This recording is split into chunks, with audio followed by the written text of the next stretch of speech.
आया कि नाश्ते में अगर पराठा। नाश्ते का मैं ये बता रहा हूँ कि अगर बच्चे को सफल बनाना है, एक सशक्त इंसान बनाना है, तो खान-पान का आपको बहुत ध्यान रखना पड़ेगा। जी।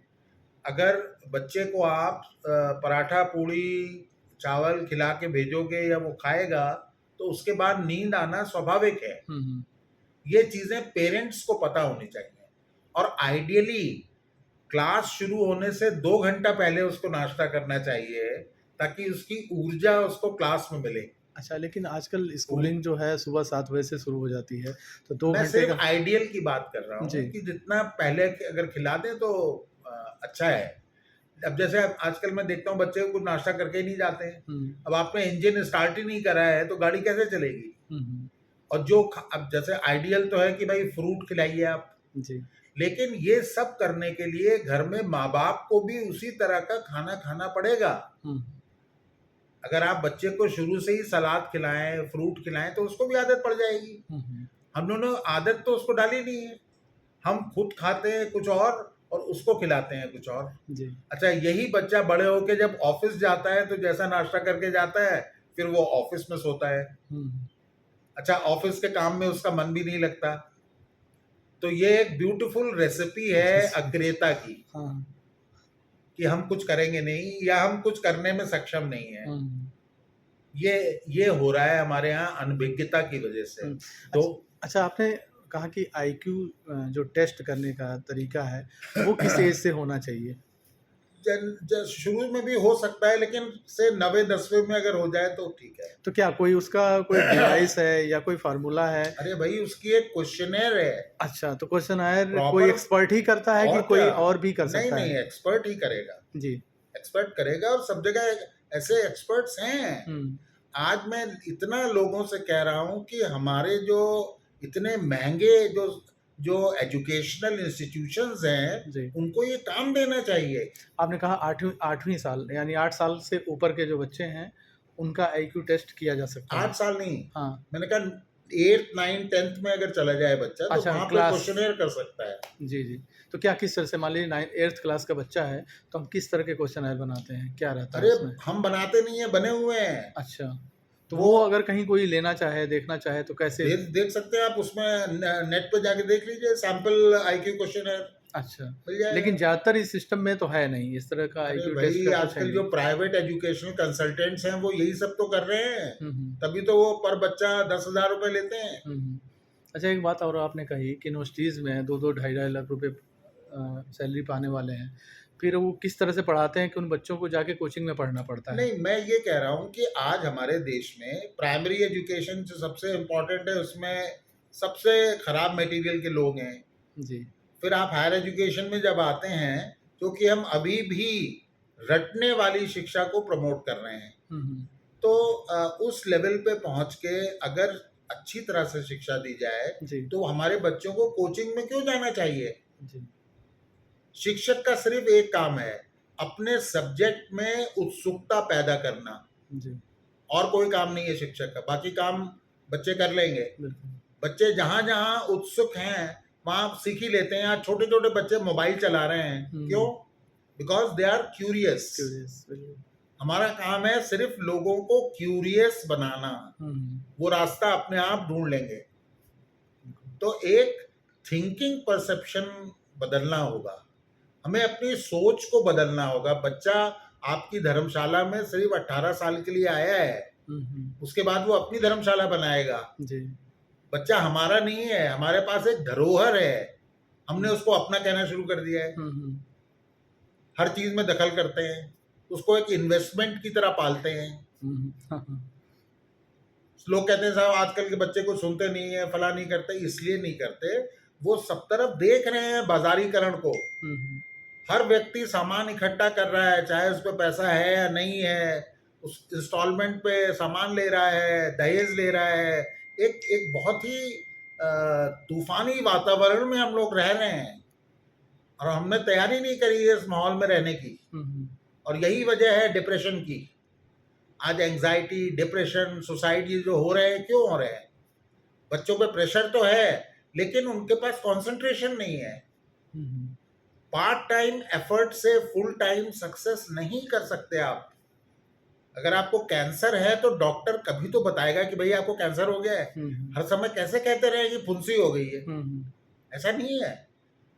सिचुएशन ये है कि बच्चे बहुत तनाव में हैं और उस तनाव के हम ही जिम्मेदार भी हैं और हम ही उनकी मदद भी कर सकते हैं। और हर पेरेंट को समझना चाहिए कि अपने बच्चे की लिमिटेशंस को और स्ट्रेंथ्स को समझना चाहिए। हर माँ बाप समझता है कि उसने कोई आइंस्टीन पैदा कर दिया है। अरे भाई, जब आपके बच्चे में वो डोमिनेटिंग इंटेलिजेंस ही नहीं है तो उसको साइंस क्यों पढ़ा रहे हो? ना गवर्नमेंट बता रही है, और ये जितने स्कूल्स हैं ये सब पब्लिक फंड से इनको पैसा मिलता है। जैसे आप आईआईटीज को लीजिए, आप मेडिकल गवर्नमेंट मेडिकल कॉलेजेस को, इनके ऊपर कोई बंधन ही नहीं। जब चाहे बाहर चले जाएं। पिछले 70 साल से किसी एकेडमिक सब्जेक्ट पे इंडिया में नोबेल प्राइज नहीं मिली है। पहले तो नोबेल ही नहीं मिला है। अरे भाई, हम कह रहे हैं कि क्यों नहीं मिली है? क्योंकि हम नोबेल प्राइज, ऐसा नहीं है कि हमारे पास काबिलियत नहीं है। वही आदमी अमेरिका जाके क्यों नोबेल प्राइज जीत लेता है? इसलिए कि वहाँ फैसिलिटीज हैं। अब जैसे मैं देखता हूँ यूनिवर्सिटीज की फीस आपने इतनी कम रखी हुई है, चलिए वो भी मैंने मान ली, लेकिन जो लोग पढ़ रहे हैं क्या वो उस काबिल हैं? हर आदमी गांव छोड़ के शहर भागा आ रहा है पढ़ने के लिए, और पढ़ाई में उसे क्या मिल रहा है? ये सारी चीजें जुड़ी हुई हैं आपस में। अशांति, एंजाइटी, डिप्रेशन। पुलिस तब काम शुरू करती है जब क्राइम हो जाता है। जब वो व्यक्ति क्रिमिनल बन रहा होता है तब हमारे पास कोई मॉनिटरिंग सिस्टम ही नहीं है। सन 2025 में चीजें बदल गई हैं। आज आपको हर समय प्रोफाइलिंग पे काम करना पड़ेगा। उन लोगों को आपको मॉनिटर करना पड़ेगा। कितने बच्चों को लर्निंग डिसऑर्डर्स हैं, टीचर्स को पता ही नहीं। आप समझिए इस चीज को कि इसीलिए 2-3-4% से ज्यादा लोग जागृत हो नहीं पा रहे हैं। हम लोग कहते हैं हमारे संस्कार ऐसे हैं, हमारा धर्म ऐसा है, उसकी कुछ प्रूफ भी तो मिलना चाहिए। हम नवरात्र मनाते हैं और महिलाओं का बुरा हाल करा हुआ है हमने। 50% पॉपुलेशन हमारी सुषुप्त अवस्था में बैठी हुई है। मैन आवर्स 13 लाख लोग आईएएस में बैठते हैं, 4-5-6 साल के लिए कुछ नहीं करते। किसी कंट्री के मैन आवर्स इस रेट से वेस्ट हो रहे हैं, उनका इकोनॉमिक एक्टिविटी में क्या कंट्रीब्यूशन है? जो सक्सेस नहीं होते हैं, नहीं, चाहे हो या ना हो, 10वीं क्लास के तक हर व्यक्ति को पैसा कमाना आना चाहिए। 10वीं क्लास तक? जी। चाहे समोसा बनाना आना चाहिए, चाहे कचौड़ी बनाना आना चाहिए। उसी से प्रोफेशनल एंजाइटी कम होगी। हाय मेरा क्या होगा, हाय मेरा क्या होगा। पैसा कमाना आना चाहिए। लेकिन ज्यादातर आज के समय में तो एक आ जाता है, पहले पढ़ लो उसके बाद कुछ करो। पढ़ने से क्या फायदा है? उस पढ़ने में कोई स्किल्स तो है नहीं। आज जो मैं चीजें पढ़ाने की कोशिश कर रहा हूँ, लोग मेरी बात नहीं सुनते क्योंकि वो कंफर्ट जोन से बाहर आना नहीं चाहते। आप किसी एचआर वाले से पूछिए, मुझे हंसी आती है जब लोग कहते हैं कि हमारे देश में अनएम्प्लॉयमेंट है। हमारे देश में अनस्किल्ड लोग हैं। ये सिर्फ एक पॉलिटिकल मुद्दा है। किसी भी आदमी को पकड़ लाइए, पूछिए तुम क्या कर लेते हो, क्या हुनर है आप में? कोई हुनर नहीं है। पैसा कमाने का हुनर नहीं है तो नौकरी कहाँ से मिलेगी? स्किल डेवलपमेंट की हम ट्रेनिंग देते हैं, बहुत अच्छी बात है, लेकिन जिस तरह की हम ट्रेनिंग दे रहे हैं उससे क्या होगा? हमें ग्राउंड लेवल पे आना चाहिए और हमें समझना चाहिए कि किस स्किल की जरूरत है। सरकार किसी व्यक्ति का नाम नहीं है। अब जैसे मैं हूँ, मुझे सरकार इतनी पेंशन दे रही है, मुझे भी तो उसका हक अदा करना चाहिए। चाहे मेरी कोई बात सुने या ना सुने। मैं चादर तान के और सिर्फ भगवान का नाम लेना शुरू कर दूं अब जाने के लिए, तो ये तो बहुत खराब बात होगी। मुझे भी कुछ योगदान देना है। तो एक अवेयरनेस की जरूरत है और सबसे बड़ी चीज है, हमें रोल मॉडल्स की जरूरत है। हमें सुधा मूर्ति चाहिए, हमें रतन टाटा चाहिए, और ऐसा नहीं है कि ऐसे रोल मॉडल्स हैं नहीं। हर डिपार्टमेंट में है, हर स्कूल में है। उनको हमें हाईलाइट करना है। वो हमारे रोल मॉडल बनेंगे। हर जिले में, मैंने कितनी बार इस बात को कहा है, हर जिले में ऐसा नहीं हो सकता कि पिछले इतने 1000 सालों में कोई महान व्यक्ति हुआ ही नहीं, जी। कैसे जैसे हो सकता है? जैसे वन डिस्ट्रिक्ट वन प्रोडक्ट है, उसी तरह से ऑफ कोर्स, हर डिस्ट्रिक्ट में एक one district and role models. One अब रोल जैसे मॉडल। मैं देख रहा था काकोरी में या पता नहीं कहाँ कोई एक महिला है क्रांतिकारी, मिसेज अग्रवाल या मिसेज गुप्ता, ऐसा कुछ नाम है, जी। उनके बारे में कोई कुछ जानता ही नहीं। भाई बच्चों को रोल मॉडल कौन मिल रहे हैं? आजकल मैं इतने दिनों से इस बात को कह रहा हूं कि एडल्ट मूवीज को बैन कर दीजिए इंडिया में, इमीडिएट जो हम कर सकते हैं, जैसे यूएई ने करा हुआ है। जी। आज 10-10 साल के बच्चे जब उस तरह की फिल्म्स देखेंगे तो क्या उनके दिमाग पे बीतेगी? इसमें कौन सी बड़ी बात है? इन चीजों के लिए कोई हड़ताल नहीं करता, कहीं डिमांड नहीं है, कोई असली चीज के लिए हड़ताल करता ही नहीं। बहुत ही दुख होता है मुझे, मैं तो जब देखने जाता हूँ छोटे छोटे बच्चे, बिकॉज उसको हमने ओपन खोला हुआ है, वो चीजें बच्चे देख रहे हैं जो उनको नहीं देखनी चाहिए। इसका प्रभाव हमने अपने बचपन में देखा है, उस समय उतने इनपुट्स ही नहीं थे। आज अगर माँ बाप देखिए, सुधा मूर्ति जी का के बच्चे सीमित पैसे में बड़े हुए हैं, जबकि किसी चीज माँ की कमी बाप नहीं के थी। अमीर होने का मतलब ये नहीं है कि बच्चे भी अमीर हो जाएं। बच्चों को बच्चों की तरह पालिए, उनको स्पॉइल मत करिए।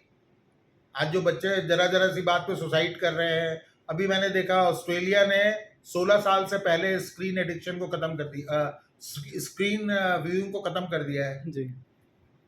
हम क्यों नहीं इस तरह के कठोर फैसले लेते हैं? अगर नहीं लेंगे तो भारत के युवा होने का एडवांटेज हम खो देंगे। आज हम कहते हैं बहुत गर्व से कि हमारी पॉपुलेशन बहुत युवा है, जी। वो कैसे रहेगी?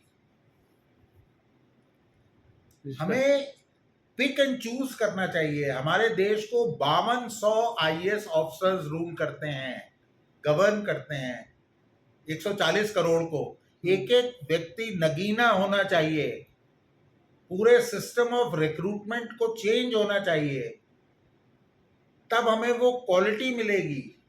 बगल में सिंगापुर को देखिए आप, सिंगापुर किस हालत में था और कहां पहुंच गया। डेमोक्रेसी के रहते हुए भी सख्ती से काम हुआ, जो रूल है उसको सख्ती से लागू करा गया। जी। तो हमें एक ट्रांसफॉर्मेशन की जरूरत है, हमें लेक्चर की जरूरत नहीं है। जो ग्रास रूट लेवल पे चीजें हैं उनको हमें सुधारना है, और अगर हम वोट बैंक पॉलिटिक्स में पड़े रहेंगे तो ये चीजें कभी नहीं होंगी, और अगर होंगी तो तब देर हो चुकी होगी। विनाश तो वैसे भी होना है, वैसे भी होना है। थोड़ा हम अगर अच्छा काम करें तो संतोष रहेगा कि भाई हमने प्रयास किया, कुछ बेहतर किया। बस विनाश तो होना ही है, 4 बार पहले भी हो चुका है। किस चीज का? पृथ्वी का विनाश। अच्छा। 4 बार पहले भी हो चुका है, और विनाश हो जाएगा तो प्रकृति को क्या होगा, नहीं होगा तो क्या होगा।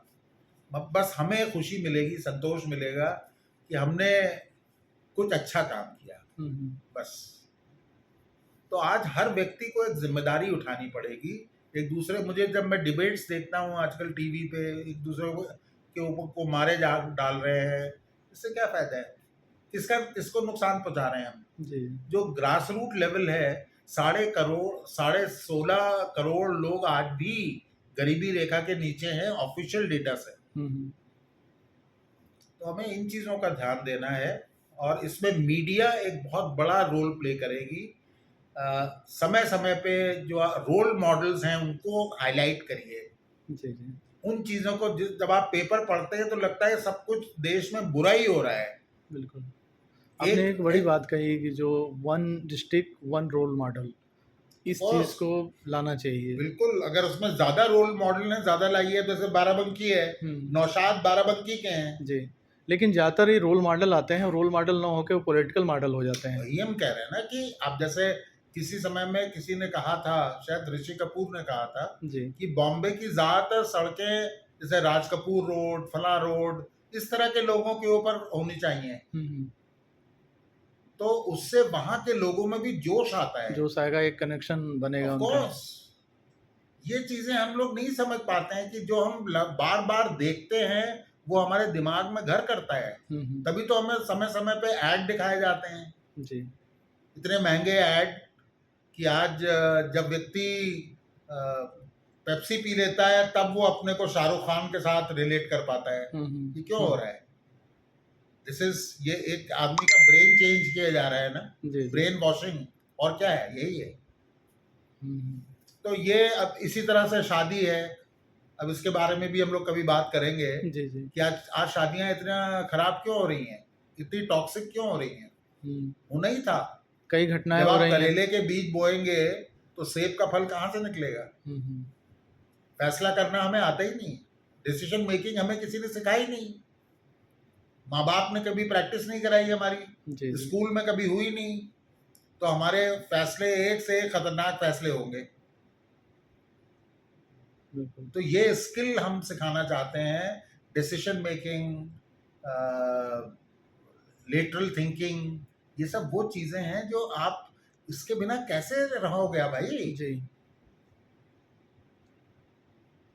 नई तो शिक्षा नीति आई है, उसमें कुछ है जी, नई शिक्षा नीति में स्किल पे बात की गई है उस मैंने पे। एनईपी पढ़ी है 2020, जी। बहुत अच्छी बातें हैं, लेकिन वो इम्प्लीमेंट नहीं हो रही हैं। नहीं हो रही हैं, बिल्कुल।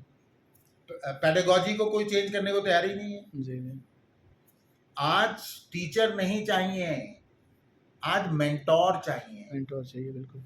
आज टीचर क्लासरूम के बीच में नहीं खड़ा होगा, हुँ, क्लासरूम के पीछे खड़ा होगा। हुँ। आज के स्कूल बिल्कुल फर्क होंगे, जब मन चाहे आओ, जब मन चाहे जाओ, चाहे पिता आए, सबके लिए खुला है ये स्कूल। हुँ। एक डिफरेंट टाइप का स्कूल चाहिए 21वीं शताब्दी में, टाइम बाउंड नहीं होना चाहिए वो। बिल्कुल।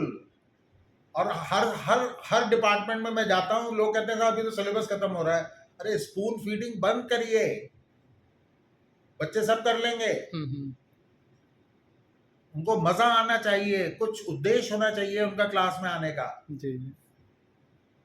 तो हम अपनी टीचिंग मेथोडोलॉजी को बदलते ही नहीं है, हुँ। इसलिए उनके अंदर mindfulness, great, resilience, compassion, empathy, ये जी। सब कहाँ से आएंगी?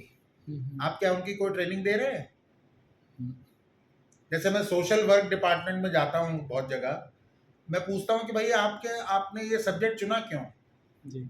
सोशल वर्क मतलब कि आपका गरीबों के प्रति या समाज के प्रति आपके अंदर कुछ भावनाएं हैं जिसको आप करना चाहते हैं आगे जाके, उनको जी। इससे कोई मतलब नहीं है। जी, जी। और पैसा बुरी तरह से उस डिपार्टमेंट में खर्च हो रहा है और मेरा पैसा खर्च हो रहा है जो मैं टैक्स में दे रहा हूँ। हुँ। तो पब्लिक मनी को आप ऐसे उड़ा नहीं सकते भाई, या तो उसकी फीस ज्यादा करिए, जी। हमारा पैसा मत खर्च करिए वहां। बिल्कुल। तो ये कोई विद्रोह या कोई रेवोल्यूशन की बात नहीं है, सबको साथ लेके चलने की बात है। जी। और आइसोलेशन में कुछ नहीं होने वाला। हुँ। आज हर समय हमें कल की निंदा नहीं करनी चाहिए, जी। आज क्या करें, बिल्कुल। That is very important. और उसके लिए हमें अपनी एग्जिस्टिंग मशीनरी को ल्यूब्रिकेट करना पड़ेगा, और आने वाली मशीनरी को हमें केयरफुली सिलेक्ट करना पड़ेगा, हुँ। और उसको ट्रेन करना पड़ेगा, और उसको आंसरेबल बनाना पड़ेगा। जी। जैसे हमारे यहाँ सस्पेंशन होता है, बहुत सी चीजें ऐसी हैं जिसमें डिसमिस कर देना चाहिए, हुँ। क्यों नहीं करते? ये कोई अत्याचार नहीं है, कुछ नॉर्म्स होने चाहिए। जी। तो एक सिस्टम ऑफ गवर्नेंस जो है, अब जैसे मैं देखता हूँ कि साहब अभी एक डाइवोर्स केस मैंने देखा, 10 साल लग गए। हुँ। आज जहाँ जहाँ करप्शन कह लीजिए, इनएफिशिएंसी कह लीजिए, जी। हम बर्दाश्त कर रहे हैं नहीं कर रहे हैं? क्या लोगों को पता नहीं है? लोग कहते हैं साहब इतने इतने जुडिशरी में जजेस नहीं है इसलिए ऐसा हो रहा है, तो रिक्रूट करिए। हुँ। एफिशिएंसी क्यों है इतनी? हाँ, जब उसकी ज़रूरत है तो करिए। अच्छा, बिना लो क्वालिटी की एजुकेशन देने से क्या फायदा है? आज आप जितना अंधाधुंध मेडिकल कॉलेजेस खोलते जा रहे हैं, हुँ। इनमें पढ़ाने वाले कहाँ से आएंगे? कहाँ से लाएंगे आप? जी। और आज यही हो रहा है। आप जाके हमारे यहाँ क्या दूसरी स्टेट्स में भी देख लीजिए, देयर इज नो क्वालिटी। जो प्राइवेट मेडिकल कॉलेजेस हैं वो सिर्फ पैसा कमाने के लिए आए हैं। जी। तो सिर्फ चीज़ों को शुरू कर देने से कुछ नहीं होने वाला, सस्टेन। आज भारत का एक भी मेडिकल कॉलेज ऐसा नहीं है जो अमेरिका में रिकॉग्नाइज्ड हो। हम्म, वहाँ जाके अगर आप जाइए, आपके एमडी को, पोस्ट ग्रेजुएट को एमबीबीएस के इक्विवेलेंट माना जाएगा। हम्म, यूएई में आपका कोई सर्टिफिकेशन मान्य नहीं है। मेडिकल का। और क्या, यूके, एक ज़माने में सुना करते थे, मुझे पता नहीं, कि केजीएमसी का जो बच्चा था वो पूरी दुनिया में इसकी डिग्री रिकॉग्नाइज थी, अब कहीं नहीं है। हम्म, तो ये चीज़ें क्या दिखा रहे हैं कि हमारी चीज़ें सब स्टैंडर्ड हैं। जी। ऐसा नहीं है कि हमारे पास काबिलियत नहीं है, हम अपने रिसोर्सेज को सही तरह से तराश नहीं पा रहे हैं। हम्म, हमारे पास हीरा तो है, हम उसको कोहनूर नहीं बना पा रहे हैं। ब्रॉन्ज मेडल ला के हम लोग खुशी से पगलाए जा रहे हैं। जबकि वो गोल्ड ला सकते हैं। अरे भाई, 140 करोड़ में चाइना का क्या हाल था एक ज़माने में, इंडिया जैसे ही हाल था। हम्म, लेकिन आज चाइना कितने मेडल जीतता है, हम क्यों नहीं जीत पा रहे हैं? क्योंकि प्रोफाइलिंग नहीं है। अगर आप किसी DIOS से जाके पूछिए कि भाई आपके यहाँ कितने बच्चे ऐसे हैं जो खेल कूद में बहुत तगड़े हैं, हाँ, कोई लिस्ट नहीं है कोई उनके पास। है नहीं ऐसी। उस पे उनका फोकस भी नहीं है। कितने लोग ऐसे हैं जिनके अंदर एक्सेप्शनल म्यूजिकल टैलेंट है? हर आदमी तो इंडियन आइडल में नहीं जा सकता ना। हम्म, कितने लोग हैं लोकल लेवल पे, उनके टैलेंट रिकॉग्निशन ही नहीं है, which is the basic thing. हम्म। जबकि ये रिजल्ट निकलने से पहले ये सारा असेसमेंट होना चाहिए होना चाहिए, कि एकेडमिक रिजल्ट के अलावा भी ये भी सारे रिजल्ट हैं जिसको फाइंड आउट होना चाहिए। बिल्कुल। इसके बिना आप बच्चे को टैकल कैसे करोगे? जी। हमारा कॉमन ग्रेवी सिस्टम वाला सिस्टम है कि ग्रेवी सेम है, हाँ, चाहे चिकन बना लो चाहे पनीर पनीर बना डाल लो, दो या अंडे ऐसा डाल दो। नहीं हो सकता है भाई। हम्म, आपको अपनी शिक्षा पद्धति को 1, 2, 3 ग्रेड में तोड़ना पड़ेगा। हम्म, हर आदमी को ट्रिग्नोमेट्री मत सिखाइए, it's a waste of effort. जी। और हर चीज में ये कह देना था हम तो डेमोक्रेसी है, हम तो, हमें कोई कहीं जाने से मना नहीं कर सकता। क्यों नहीं मना कर सकता भाई? अब जैसे मैं लोगों को देखता हूँ, जैसे पीपीएस ऑफिसर पुलिस में आ गए, वो पुलिस में आने ही नहीं चाहते थे, वो तो पीसीएस में जाना चाहते थे। उसके बाद उन्होंने पुलिस की भी ट्रेनिंग कर ली और फिर वो पीसीएस में चले गए। फिर 1-1.5 साल तक पीसीएस में काम करा, फिर वहां से निकल के अपना आईएएस में चले गए और आईएएस में जाके फिर फ्रस्ट्रेटेड हो गए। तो हमारे कुछ रिसोर्सेज हैं देश के, और सीमित रिसोर्सेज हैं। मतलब उसका जाया नहीं, जैसे बहुत सारे मेडिकल साइंस के पढ़ने वाले या आईआईटी इंजीनियरिंग के पढ़ने वाले फिर वो सिविल सेवा की तरफ जाते हैं, तो कहा जाता है कि 2 सीट उन्होंने मेडिकल का भी ख़राब किया और एक इंजीनियरिंग का भी ख़राब किया। अगर उनको सिविल सेवा में जाना था तो उस तरह से जाना चाहिए, लेकिन ओपन टू ऑल है यहाँ पे, जो आपने कहा डेमोक्रेसी है, कैसे भी नहीं, जाएं। या तो फिर उन लोगों की शिक्षा का फायदा उठाया जाए। जी। जैसे आप जो इंजीनियर्स बैठते हैं, हाँ, फिर आप उनको आईईएस टाइप की सर्विस में लाइए, मतलब उनके एकेडमिक जो है उसका भी यूज किया जाए। यूज करिए ना। हाँ, अगर एक एमबीबीएस अगर एक आईएएस बन रहा है तो उसको एक सिंपल आईएएस से बेटर उसको मेडिकल साइंस से जोड़ा जाए उसको, कि आगे मैंने उसके स्किल को। एक ऑफिसर को देखा है, वो इनकम टैक्स में है, एमबीबीएस एमडी है, जी। लेकिन इनकम टैक्स में चले अब गए। बताइए उनकी एमडी तक की पढ़ाई तो बेकार पूरी हुई। पढ़ाई बेकार हो गई। जब वो रेवेन्यू में है। तो ये चीजें हम लोग डेमोक्रेसी वर्ड को बहुत दूर तक खींच रहे हैं। और हमें मैं तो ये रिकमेंड करूंगा कि हमारी जो सिविल सर्विसेज हैं वो पहले के SCRA एग्जाम की तरह होनी चाहिए। ब्रिटिश टाइम में। नहीं, अब हमारे 70s 80s तक था भाई। जी। रेलवेज में ऑफिसर्स का सिलेक्शन क्लास 12th के बाद होता था। अच्छा। 12वें के बाद होता था और 4-5 साल की ट्रेनिंग होती थी। और यहीं कहीं खड़गपुर के आसपास ही था उनका सेंटर। तो वहाँ भेजिए और 5 साल की ट्रेनिंग कराइए इनकी, जिनको आप सिविल सर्वेंट बनाना चाहते हैं। और 5 साल में इनको बिहेवियरल स्किल्स और टेक्निकल स्किल्स सब सिखाइए। केवल ये 3 साल का जो 3 एग्ज़ाम है, प्री, मेंस और इंटरव्यू, इसके आधार पे नहीं, इसके अलावा इस सिलेक्शन के बाद। आप वो सिलेक्शन आप जैसा करना चाहें, हाँ, जैसे मैंने कहा कि जैसे आर्मी का सिलेक्शन एसएसबी का होता है, हाँ, हाँ। वैसे आप क्लास 12th में करिए हुँ, हुँ, और 12th के बाद ही एक एकेडमी में भेज दीजिए। हुँ, वहाँ 5 साल रहेंगे, वहाँ हुँ, से चाहे एमबीए की डिग्री दीजिए, कुछ भी दीजिए। हुँ, हुँ, एक एक एक रिक्वायरमेंट बेस्ड ट्रेनिंग होनी चाहिए, हुँ, हुँ, वरना वो जो ट्रेनिंग है वो बेकार होगी। अब जैसे आदमी आईआईटी कानपुर का है, हुँ, उसको आपने किसी ऐसी डिपार्टमेंट में लगा दिया जहाँ आईक्यू की अगर आप बात करेंगे तो आईक्यू तो आपको बहुत जगह मिल जाएगा। जी। उसके लिए आपने एक सीट तो खराब कर दी। हुँ, अच्छा, हुँ, जो इतने सब्सिडाइज्ड एजुकेशन से लोग पढ़े हैं, हुँ, उनके ऊपर कुछ ना कुछ तो रोक जवाबदेही होनी होनी चाहिए। चाहिए। हुँ, अब आपने एमबीबीएस कर लिया गवर्नमेंट सीट से हुँ, और उसके बाद आप कहीं बाहर चले गए हुँ, या आपने प्राइवेट प्रैक्टिस शुरू कर दी। अगर आप करना चाहते हैं तो फिर कॉम्पनसेशन दीजिए, जी। फिर पेड सीट का पैसा गवर्नमेंट को दीजिए। हुँ, हुँ, 1 करोड़ रुपए दीजिए जो प्राइवेट वाले ले रहे हैं। हुँ, हुँ, तो चित भी मेरी पट भी मेरी, हुँ, तो ये चीजें कैसे चलेंगी? और आप देखिएगा, अगर आप क्लास 12 से सिविल सर्विसेज को जोड़ेंगे, हुँ, हायर एजुकेशन में जो इतनी भीड़ है वो खत्म हो जाएगी जी, और ये बच्चे भ्रमित नहीं रहेंगे। भ्रमित नहीं रहेंगे, बिल्कुल। आज पाली लेके, उर्दू लेके, फला लेके लोग सिविल सर्विसेज में आ रहे हैं। हाँ, हाँ। अच्छा, अब आपने चीजें भी इतनी आसान कर दी हैं। अब तो यूपी यूपी पीएससी में जो जी। पीसीएस का एग्जाम है, उसमें सिर्फ जनरल स्टडीज का ही पेपर है हुँ, हुँ, और कोई ऑप्शनल पेपर ही नहीं है।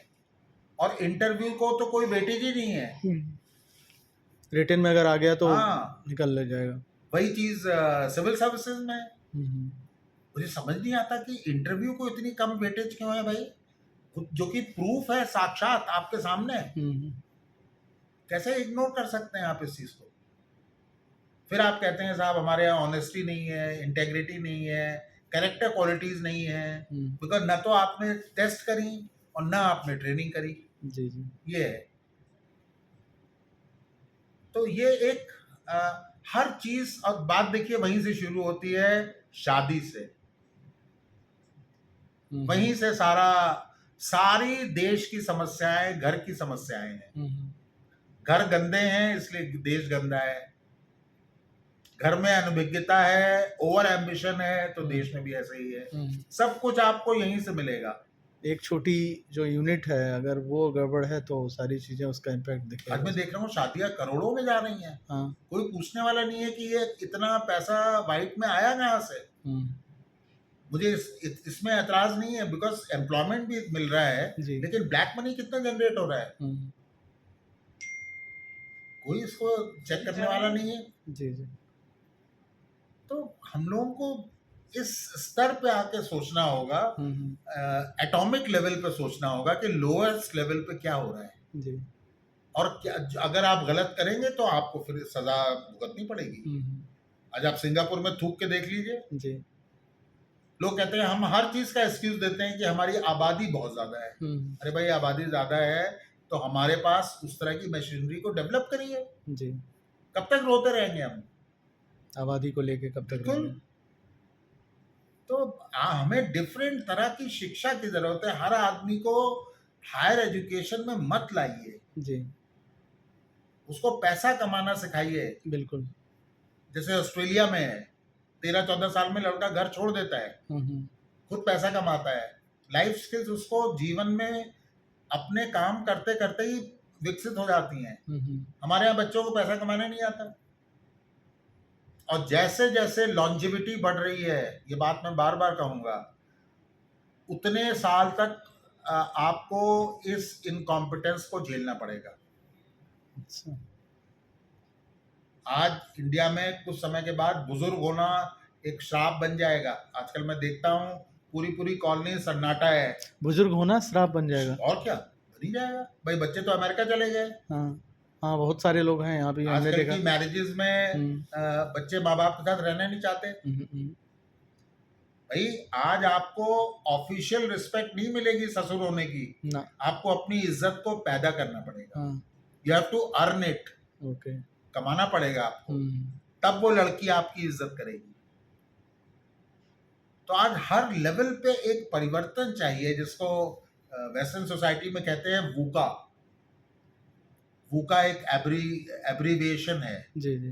Volatile, uncertainty, C is critical and A is ambiguous. हुँ, हुँ। तो जिस तरह से ये तूफान चल रहा है, हम उस तूफान का सामना कर नहीं पा रहे हैं, हुँ, हुँ। हम पीछे चले जा रहे हैं। और आजकल हम लोग नॉन मुद्दों पे ज्यादा समय खर्च कर रहे हैं। जी। तो इस मुद्दे तरह भी की बदल गए हैं। वो तो हमेशा बदलते ही रहेंगे। सारी चीज़ें पॉलिटिकल हैं आज के ज़माने में। वो तो देखिए ऐसा है कि मुझे ऐसा लगता है कि हम नागरिकों का बहुत बड़ा फर्ज है, हम लोग चुप ना बैठे, विद्रोह करने की जरूरत नहीं है, कोऑपरेट करने की जरूरत है। जी, आप जो भी कोऑपरेट कंट्रीब्यूट कर पाए वो करिए। जी। सोसाइटी हमारे में जो भी पास कंट्रीब्यूट कर रहे हमारे हैं। पास टैलेंट की कमी नहीं है, हुँ, हुँ। हमारे पास कैरेक्टर की कमी है। जिस समय जापान बर्बाद हुआ सेकेंड वर्ल्ड वॉर में, पूरा जापान लग गया उनको डेवलप बनाने में। जी, किसी गवर्नमेंट का काम नहीं था वो। उनका सामान महंगा बिकता था यूरोप में, लेकिन उस महंगे सामान को भी जापानी लोग खरीदते थे। हुँ, वो लॉयल्टी, इंटेग्रिटी हमारे पास आनी चाहिए, और वो हम ही लोग की उम्र के लोग जब देंगे तभी कुछ होगा। हुँ, हुँ। सिर्फ हर एक फैमिली को अपने को स्ट्रांग करना पड़ेगा, तभी देश स्ट्रांग होगा। देश के बारे में भूल जाइए, पहले फैमिली को स्ट्रांग करिए। जी, that is most important, that we empower our families. वो मजबूती हर तरह से। बिल्कुल, हर तरह से। और वो तभी होगा, अब जैसे मेरे पास बहुत से कपल्स आते हैं, मैं उनसे एक ही बात कहता हूँ कि भाई बच्चे जो हैं सुनते कम हैं, देखते ज़्यादा हैं। जी, आप कैसा व्यवहार घर में रखते हैं, कैसा माहौल है, उसी से बच्चों की कंडीशनिंग होती है। हुँ, उनको आप जब बहुत ज़्यादा जो लेक्चर देने लगते हैं, हुँ, उससे कुछ नहीं होने वाला। बस यही सुन के माँ बाप भाग जाते हैं, हुँ, क्योंकि उनके आपस में कोई बॉन्ड नहीं है। अगर आपस में बॉन्ड ही नहीं होगा तो बच्चे देखते ज़्यादा हैं, सुनते कम हैं। हुँ, उनको समझ में आ जाता है कि भाई इस घर में कुछ गड़बड़ है, उनकी सेल्फ एस्टीम लो होने लगती है, हुँ, फिर वो किसी और जैसा बनना चाहते हैं। घर में अगर गरीबी है तो फिर वो अमीर बनना चाहते हैं, चाहे जैसे भी हो, क्योंकि उदाहरण तो अमीरी के उनको बाहर से मिल रहे हैं। हुँ, आज टीवी उनको दिखा रहा है। आज जिस तरह से लोग गलत तरीके से पैसा कमा रहे हैं, वो किसी से छुपा है क्या? हुँ, हुँ। तो जी। एक चेंज ऑफ थिंकिंग